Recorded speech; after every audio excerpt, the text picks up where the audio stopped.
In a shocking news, Iran President Ebrahim Raisi, Husseini Amir Abdullahian, Foreign Minister of Iran, Malik Rahmati, and the governor have all been killed in a helicopter crash in East Azerbaijan province, according to Iranian media.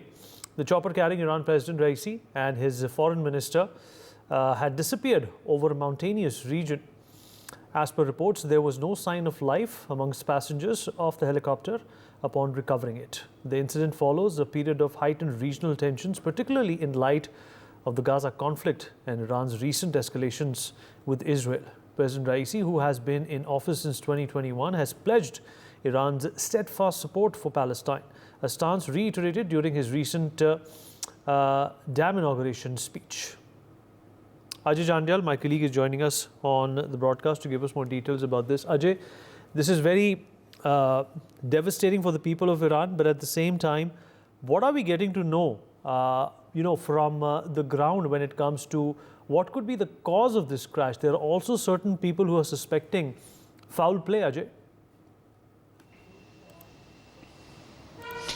Yes, you rightly said because of the way basically this incident has happened, and that's why some people are saying that there could be foul play. But other reason, because in the initial what we have learned, that it was said that because of the bad weather, the helicopter which basically disappeared, and the searches were started. 40 teams were deputed. Army was alerted. Even we have seen that number of other countries, they have also extended help for the rescue and the search operations. But today, when this came to it came in the media that Raisi is no more, he lost his life with the foreign minister, then definitely there are some question arises on this incident. That is a matter of investigation in the coming time. But the truth is that he lost his life, and now investigation will also take place. Not only the Iranian investigation agencies will investigate it, but we believe that even the other countries, those who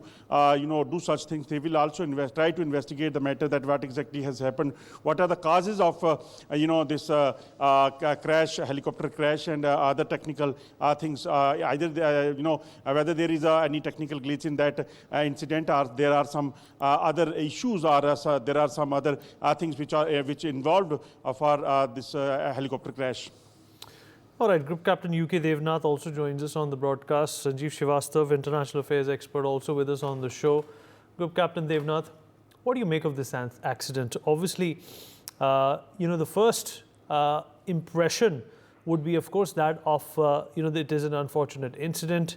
There have been condolences pouring in from all over the world. And second, would also, in fact, focus on how and why did this happen, or whether there was any foul play that was involved, considering the volatile situation this part of the world finds itself in.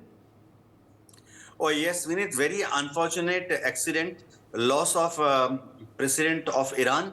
My long career in Indian Air Force, my first impulse will be data available with all the air forces in the world, all the civil aviation authorities in the world, that in helicopter incidents in such circumstances, almost 40 to 50% reasons are mechanical failures, some kind of an instrument failure.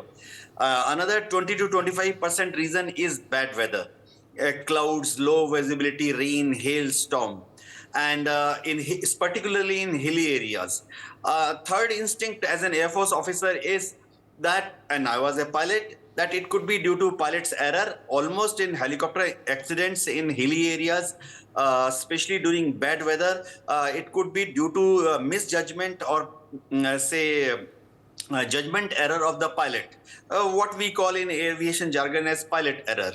Now, as far as the doubt which now is surfacing in various medias, not only in Western media but also in Iranian media, is it a sajish? Is it a conspiracy? Is it some mischief attempt by some foreign power?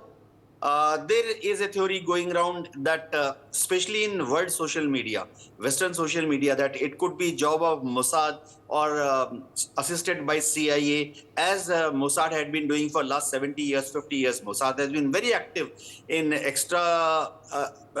such initiatives in Europe, America, especially in South America, countries like Brazil, Argentina.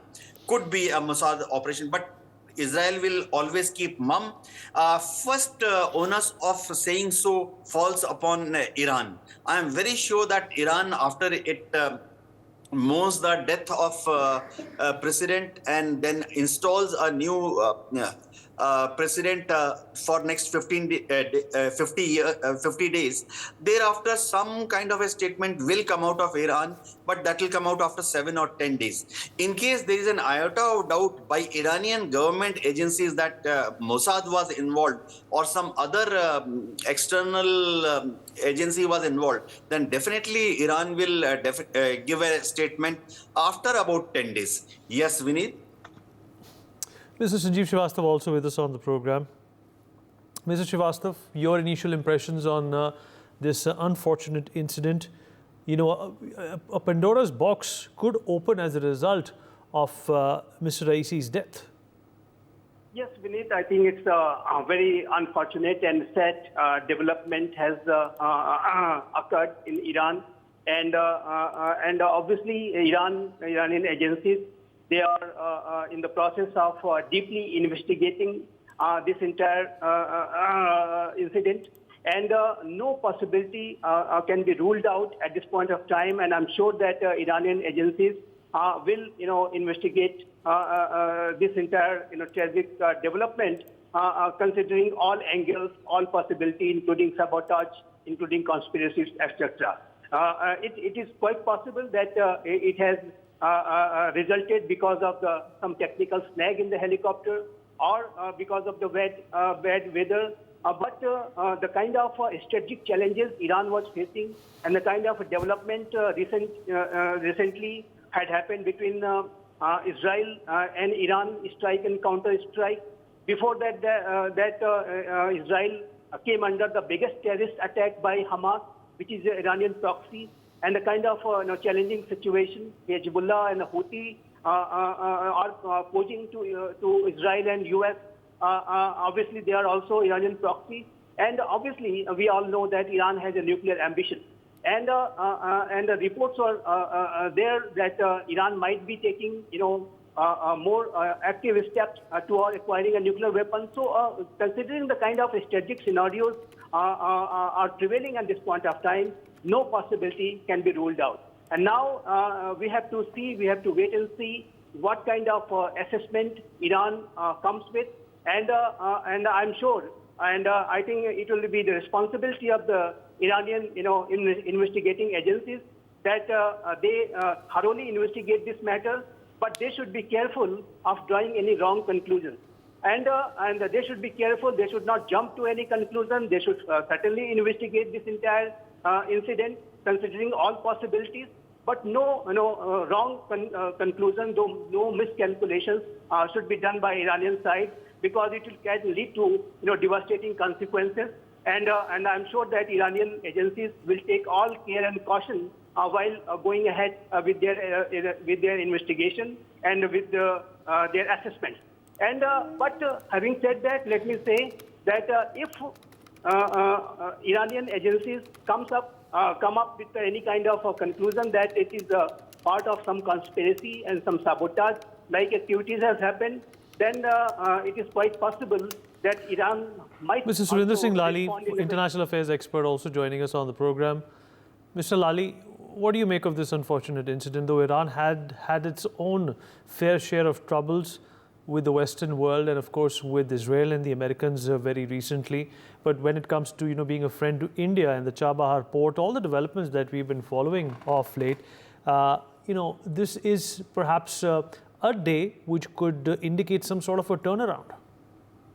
Thank you, Vineet. It's a pleasure and honor for me to be here. And yes, this could really complicate things in the Middle East and both in West Asia. Because, as you see, there is great tension between the state of Israel and with Iran. So, that could further complicate matters in the Middle East, especially that, Israel-Hamas war in which Iran has been unconditionally backing the Hezbollah, Hamas, and the Houthi rebels. So it's very, very fragile. In fact, I don't think it's a it could complicate just part of West Asia or the Middle East, the entire world, because America has great interests too, and the West has been already very, very suspicious because of the Iran, China, Russia, North Korea nexus. So this is far, far more reaching, negative implications. That's one. And two, there are two theories to it which sort of kind of do contradict each other, but they could be both looked at a vertical. Number one is that the foreign minister and the president were deemed to be looked upon to be the successors of the Khomeini. So, they were next in line, and not to mention the other individual who was deemed to be the successor was Khomeini's own son. So now there could be various conspiracy theories on it, which means that is it the state of Israel or the Western economies involved, or is it an inside job? But unfortunately, it's going to complicate matters for the worse. And the other reason why I think is, whenever something as controversial as this happens in any part of the world, and especially, where places like Iran, Pakistan, then the hardliner lobby gets more stronger, because they'll spin a conspiracy theory in their own country that since this was the Western job, it was against the Islamic world, it was destabilizing our Islamic rule, and they are trying to push their democracy and liberalism under the carpet. So the other problem could be that Iran might end up becoming more of a hardliner state, which could complicate matters not just for this part of the world, but for the entire world. That's my initial take. All right, Mr. Lali and Group Captain Devnath, appreciate you joining us. For more such videos, subscribe to the NewsX YouTube channel, hit the bell icon.